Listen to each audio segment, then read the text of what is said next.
Sunday had arrived, and as usual, I went to church. But that day felt different. I sat in the service feeling more guilty than I normally did. Friday night with Michael kept replaying in my mind the drinks, the kisses, the excitement. Our pastor often warned us about alcohol and the kind of life it could lead to. And there I was, convicted. But if I'm being honest, deep down, I knew I wasn't ready to let go of any of it. Not the alcohol, not Michael's kisses, not the way he touched me. I wanted more, and I knew I was going to get it.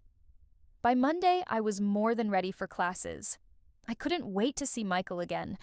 I was a little shy after everything that had happened on Friday night, so I let him lead the conversation. When we finally got a moment alone, he smiled and said he had a great time.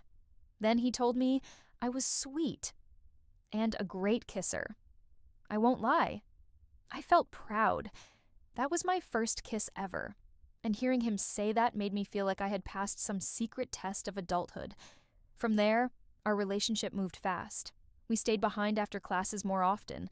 We texted late into the night. Back then, there were no smartphones in our hands all day, just ordinary text messages and Facebook, which we accessed on school computers whenever we got the chance. Michael and I even changed our relationship statuses online from single to in a relationship.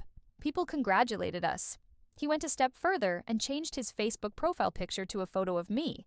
He loved me loudly, openly. And for a young girl experiencing first love, that feeling was intoxicating. I felt chosen. I felt special.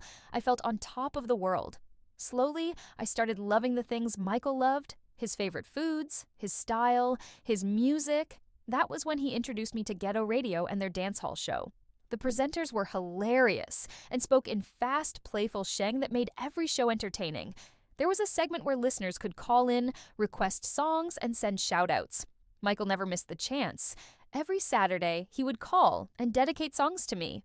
Different songs each time, different words of love, but always the same message, that I meant the world to him.